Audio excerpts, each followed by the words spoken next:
Hey everybody, it's Solomon here with another Black Inspirational Spotlight. Today we have athlete, producer, Spencer Paysinger in the building. How you doing, man? I'm good. Nice to have you here. How about today. Yourself? I'm doing good, man. Blessed to have you here, doing big you. things. So I'm glad you came down here to chop it up with us and tell us your story. Thank you for having me. No problem, no problem. So you're from Los Angeles. Yes. How was it growing up here in LA and, you know what I'm saying, South Central and everything like that? Yeah, it was fun. As far as I know, I mean, that was the only life I had. Yeah. So just growing up in South Central, I had a pretty big family on my mom and dad's side. So just the weekends was filled with, 10 cousins in the house running around, playing tag, playing basketball and football in the streets. And, there was danger here and there, but for the most part, to me, I had a great childhood. Yeah. That's cool, that's cool. So you grew up around the Crenshaw area, yes, but you made a switch to Beverly Hills when you were in high school. Tell us about that transition and how was that for you? Yeah, so if you've seen All American, it's a story of essentially myself going to Crenshaw High School and then transferring to Beverly Hills High School. Okay. So actually that's something that didn't happen. I actually never went to Crenshaw High School. I was enrolled in Crenshaw High School. Okay.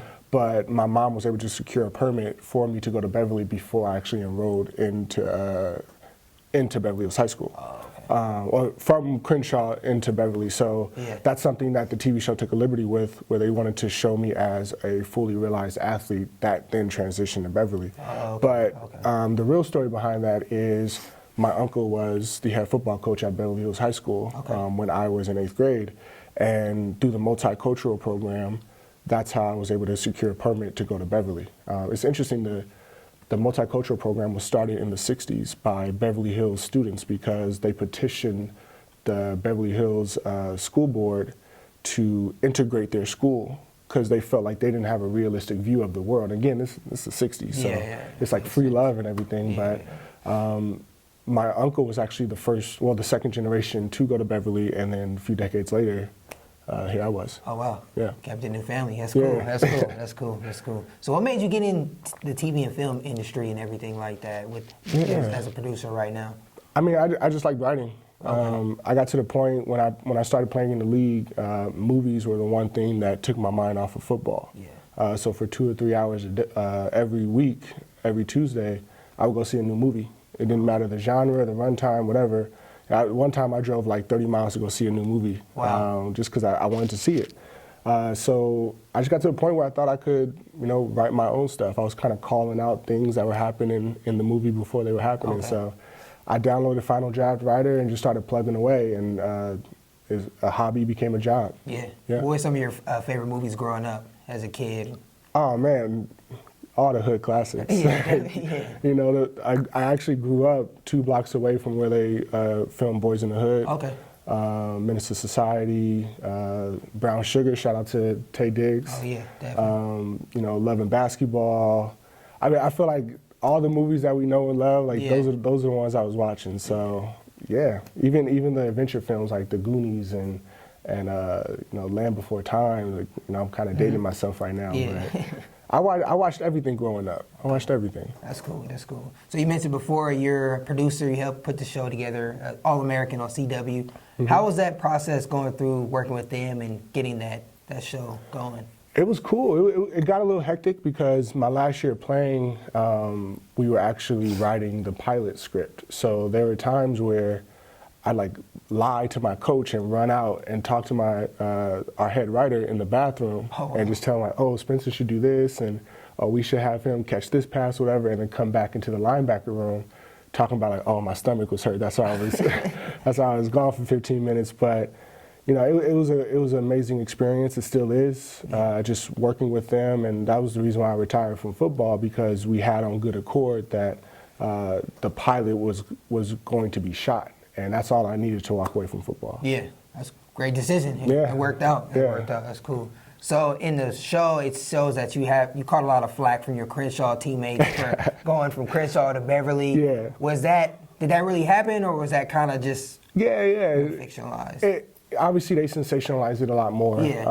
But it did happen. So in 7th, 8th grade, when we're starting to figure out where we're going to go for high school, where opportunities are available for us, like I knew I had to go to Beverly. My uncle was there, you know, my older brother, he's not technically in the show, but I have an older brother that was at Beverly at the time as well. So I always knew I had to go to Beverly, but a lot of my friends growing up, they were going to Crenshaw, Inglewood, Dorsey, Hawthorne, and Culver City High School. So I was the one kid I knew at the time that was going to Beverly. So some of my friends were like, you know, you think you're gonna be better than us? You know, you think you're gonna forget about us? You're not gonna come around anymore? You know, taking my black card essentially. But some of them kind of left them in history, and others are still messed with today. Okay, I feel it. So in the show, one of the main aspects that you kind of showcase is like you going out your way to help people out, whether it's your best friend, your family, your teammates. Is that really you? Like, did you do that, and do you have any like stories of you really going out your way? Yeah. I mean, I feel like that's just who I am as a person. That's how my mom raised me. That's how my grandparents raised me. It's just ingrained in our family to help those that need it. You know, to me, it takes no energy for me to lend a helping hand, to, you know, give somebody a couple dollars if I see them on the street, because, you know, I've been in that position before where I've needed a helping hand. So, whether it's like giving a friend a ride home. I mean, one time I gave my friend a ride home. I didn't really know where he lived, but he lived in Gardena, and we were coming from Beverly Hills, and he's like, "Oh, can you give me a ride home?" I'm like, "Yeah, sure." And we just keep driving down the freeway, and I'm like, "Where exit?" Like, "Oh no, we going right now." So those of you that live in LA and know that trek from Beverly Hills to Gardena is not short by any means. So, but at the end of the day, he's my friend. He needed a ride home, and that's just what it is. But my grandmother, my mom, my dad, everybody, they raised me that way. Okay, that's cool. So you're in the show All American. You have a best friend, Coop. Yeah. And she's like your go-to ride or die. Yeah. Who would you say was sort of like your ride or die in the show, in real life?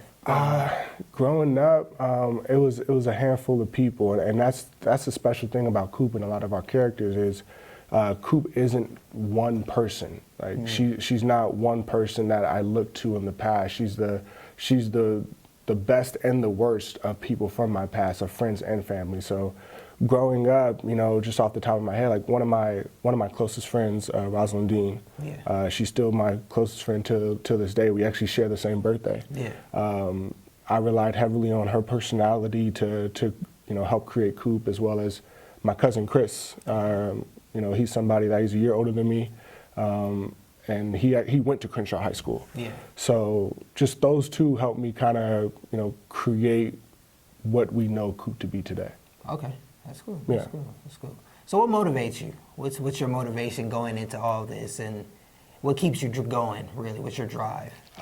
Man, I kind of want to be the old guy when he's like, you know, 55, just like laying somewhere, not having to do anything, but wanting to do it because he genuinely wants to. And I think, you know, just setting my family up. You know, part of my message right now is building that generational wealth and estate planning. That's something that isn't talked a lot in our community. Is when we talk about generational wealth, it really only stops at, you know, buying the building, buying the block back.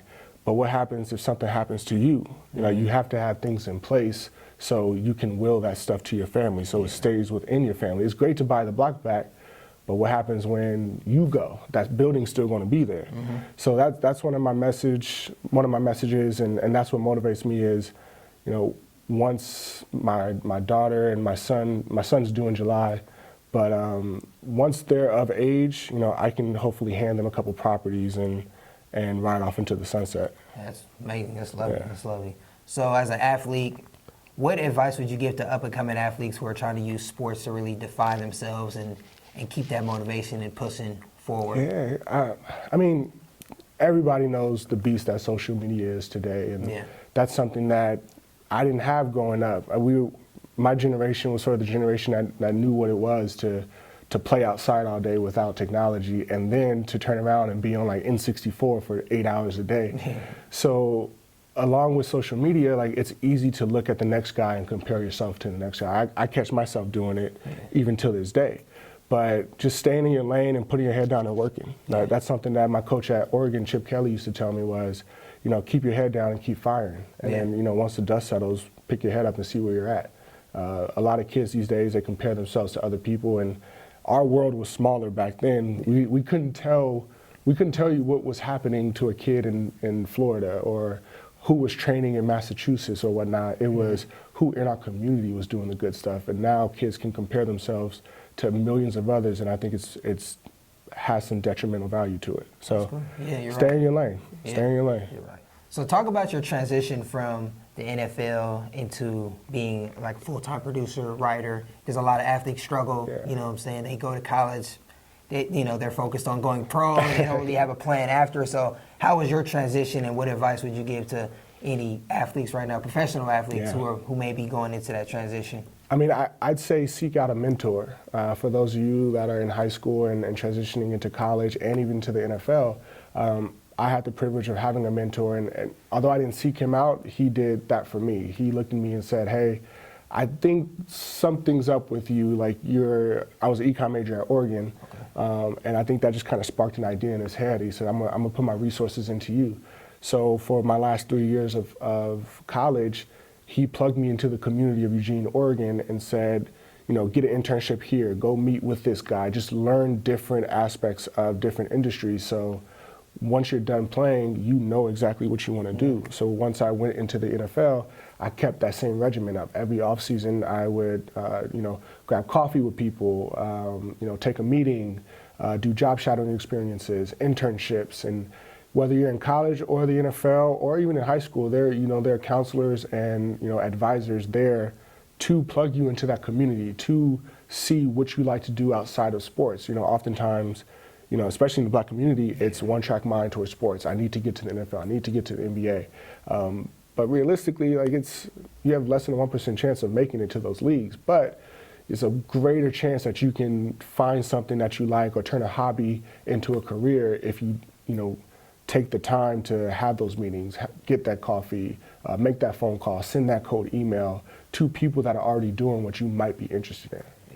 So what's the next up for you, man? What you got going? When you see yourself, end of the year, 5 years, 10 years, I know you're talking about generational wealth and, investing in yourself and your family. So what else you have planned also with the show as well, too? Yeah, I absolutely hope the show runs a few more seasons. I'm meeting with our showrunner actually in the next couple of days to talk over season 2 storylines. We haven't got approved for season 2 yet, but it's looking like it. Our Netflix numbers have been really strong these past couple of weeks. So again, hopefully the next couple of years, fleshing out more stories from the past and creating some more compelling stories. I also have a production company called Moore Street Productions. Moore Street is a play on the word, on the street, literally Moore Street, where me and my friend, we were at his apartment and we were talking about what became the idea for All American. Okay. So just literally one night sitting on his couch, watching TV, we just started talking about what it meant to grow up in Los Angeles, because he's from LA as well, but I had a completely different upbringing than him, and we lived no more than 5-10 miles away from each other. So we really honed in on that idea of that Moore Street was that connector for us. We're working on a movie right now. I'm actually rewriting a movie for a few producers. Okay. Just getting out other projects. I want to tell stories that are passionate to myself and stories from our community, while also just having fun in this industry. Yeah. A lot of times when you talk about the Black experience in Hollywood, it's always somebody triumphing and the struggle and the hardship. It's we have fun too. Yeah, we have fun, and we probably have more fun than a lot of people. So, I kind of just want to showcase that. I want to showcase the lighter side to our everyday struggle. So how can people follow your journey and everything, with social media and everything? Yeah, so I'm my name on Twitter and Instagram is Paysinger without the vowels, so it's Pysngr. Again, Twitter and Instagram, and then I also have a podcast with Uninterrupted on their podcast station, WRTS, called the Film Study Podcast. It's just something me and my producing partner, his name is Dane Mork, he's the other half that brought the project to Warner Brothers, All American. But we just got together and all we do is talk TV and film and sports, so we just wanted to cultivate a space for athletes to come and talk about the stuff that they're watching, because most of the time athletes are too sore to live that life of being in the club and drinking and all that whatnot. They're just binging Netflix and Hulu. So it's just a platform for athletes to come and talk about the cool shit that they're watching. Sorry if I cursed. No problem. It's all good. It's all good. Well, man, Spencer, thank you for joining us today, man. We'll definitely be on the lookout for the season 2 All-American. Thank you. Don't forget to, no problem. Don't forget to follow us on blacksoulutionsmedia.com. Follow us on YouTube. Subscribe to our page, Instagram and Twitter at Black Solutions. See you later.